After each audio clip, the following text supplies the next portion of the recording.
출산 전에 아기 용품을 하나라도 더 챙기고 싶은 게 부모 마음인 것 같아요.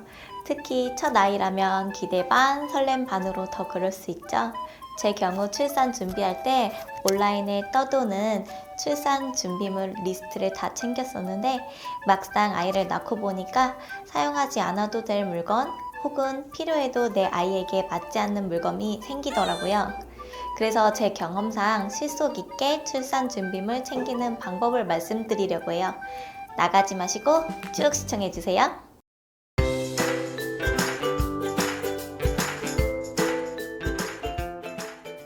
안녕하세요. 구댕구맘TV입니다. 요즘은 택배 시스템이 잘 되어 있어서 굳이 출산 용품을 미리 살 필요가 없는 것도 꽤 있는데요. 지금은 물론 내 아이에게 완벽하게 준비해서 맞이해주고 싶은 마음은 있겠지만 사실 아이를 낳고 나면 사주고 싶은 것도 해주고 싶은 것도 더 많이 생기거든요. 그때를 생각해서 불필요한 지출을 하지 않으려면 이 영상을 꼭 시청해주세요. 먼저 미리 꼭 준비해야 할 것은 배냇저고리, 아기 양말, 아기 내복, 모자, 손싸개, 속싸개, 겉싸개, 아기 손수건, 짱구 베개 등 아기 피부에 닿는 것들은 조리원 퇴소하면 바로 입어야 하는 것들이기 때문에 미리 세탁을 해놔야 합니다.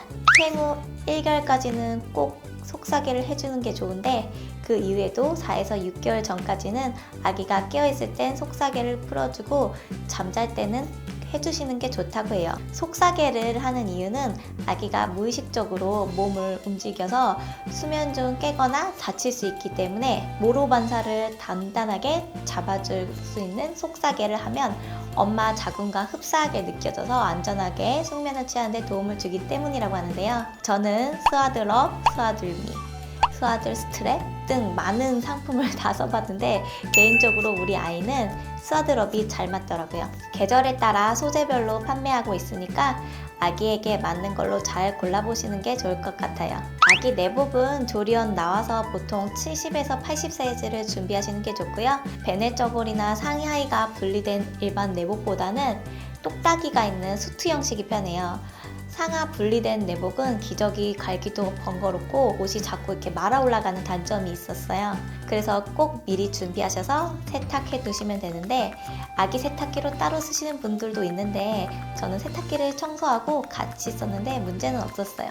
물론 아기 세탁 세제는 준비하셔서 써야겠죠? 가제 손수건은 여유있게 준비하시면 좋은데 어차피 선물 받으면 손수건도 보통 껴서 들어올 것이라서 20장 정도만 준비해 있어도 되실 것 같아요. 아기들은 젖이나 분유를 먹고 토도 자주 할 뿐더러 이유식을 할 때도 뭐든지 다 이제 묻히고 먹으니까 손수건은 여유있게 준비하시는 게 좋은데 보통 여유있게 쓰시는 분들은 한 30에서 50장 가까이 쓰시더라고요. 특히 손수건을 구매하실 때 엉덩이용과 얼굴용을 구별하셔서 준비하시는 게 좋습니다.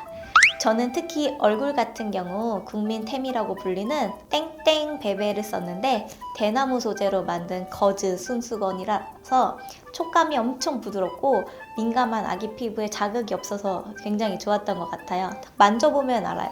그리고 엄마 용품으로는 손 발목 보호대, 허리 보호대, 수유 속옷이 필요하고요. 저 같은 경우는 출산 후에 손목이 좀 연체동물처럼 뼈가 물렁물렁해지면서 힘이 안 줘지더라고요. 특히 아이 수유할 때 자세가 허리를 좀 이렇게 비스듬히하고 아기를 손으로 받치고 있어서 손목과 허리가 좀 나가기 십상이에요. 수유 속옷은 완무를 하든 안 하든 간에 조리원에서도 필요했고요. 엄마가 건강해야 아기를 잘 돌볼 수 있다는 거 꼭 기억하시고 본인을 챙기셨으면 좋겠어요. 그럼 지금부터는 미리 사지 않아도 될 것에 대해서 말씀드릴게요. 출산 준비 리스트에 있는 모든 것을 다 준비해봤던 저로서는 경험상 이거는 나중에 생각해보고 사는 게 좋겠다 싶은 것들이 있었어요.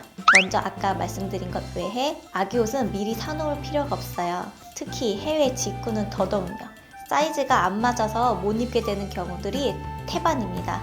그리고 젖병이나 젖꼭지는 미리 사서 소독을 해 놓으시는 것도 좋지만 저 같은 경우는 조리원에서부터 아기가 일찍 배앓이를 시작해서 그에 맞는 젖병으로 추가 구매하고 분유도 마찬가지로 바꿨기 때문에 기저귀, 분유, 젖병, 공갈 젖꼭지 등은 조리원에서 아기에게 맞는 걸로 구매하시는 게 좋아요. 기저귀도 미리 사놓을 필요가 없는 게 조리원에서 퇴소해서 오면은 한 2단계 보통 바로 입혀야 되더라고요. 그래서 저는 쟁여놓았던 기저귀를 급히 당근으로 팔았던 기억이 나네요. 상품은 아기에게 맞는 걸 엄마가 찾으시면 되는데 기저귀 유용으로는 팬티형과 밴드형이 있어요.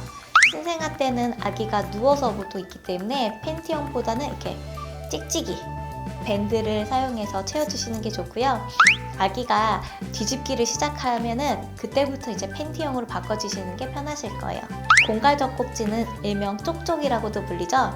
보통 잠투정이나 수면을 연장하기 위해서 혹은 소유 텀을 늘리기 위해 사용하시는데, 즉 투정 부릴 때 이렇게 쫙 물리면은 울음을 그치기 때문에 첫 아이를 키우는 경우 쪽쪽이의 존재는 구세주나 마찬가지죠. 촉촉 이렇게 빠는 행위는 아기에게 안정감을 준다고 해요. 필요할 때면 언제든 사용해도 되지만 끊어내는 시기는 6개월 이전이 가장 좋고, 늦더라도 2돌까지는 끊어야 아기 치열에 문제가 안 간다고 합니다.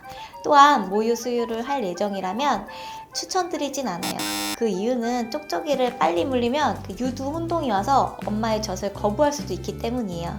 유두 혼동은 대체로 생후 4주 이내로 발생한다고 하니까 완모를 생각하고 계시다면 쪽쪽이 사용은 피하거나 최대한 늦추시는 게 좋아요. 시중에 모양도 종류도 다양한데 이것도 아기 개월수에 따라 사이즈가 다르니까 아기에게 맞는 걸로 구비를 하시고 3, 4개월마다 교체해 주셔야 돼요.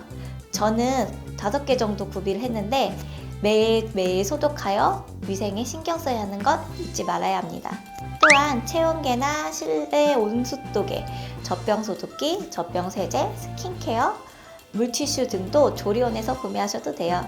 유축기 같은 경우는 케바케인데 조리원에 준비가 되어 있기도 하지만 산모에 따라 젖이 바로 나와서 유축기가 즉시 필요한 경우가 있기 때문에 미리 준비를 하셔도 좋아요. 보건소에서 대여도 가능합니다. 이 외에도 대표적인 육아용품, 분유포트, 수유 쿠션, 역류 방지 쿠션, 바운서, 아기 침대, 모빌, 아기 욕조 등등 많은데 산모님의 기호에 따라 조리원에서 준비하셔도 충분할 것 같아요. 수유 쿠션 샀는데 젖이 안 나오면 필요가 없어지기 때문이죠. 아기 욕조의 경우는 조리원에서 선물로 주는 경우도 많더라고요. 저 같은 경우는 다 준비했었는데 아기 침대는 아기가 불편해서 거의 못 썼고요. 수유 쿠션보다 수유 시트가 저랑 너무 더 잘 맞더라고요. 혼합 수유여서 분유 먹일 때는 수유 시트가 최고였던 것 같아요. 역류 방지 쿠션이랑 바운서는 젖 먹이고 나서 계속 한 군데에 눕히면 안 되니까 돌려가면서 사용 잘했던 것 같고요. 특히 아기 옷의 경우는 막상 키우다 보니 애가 생각보다 좀 똥똥해가지고 3개월수에 비해 한 치수 더 큰 것들로 입혀야 됐어요.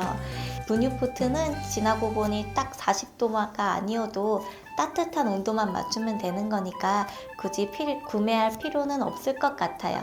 이 외에도 육아는 템빨이라고 할 만큼 다양한 육아용품들이 시중에 많은데요.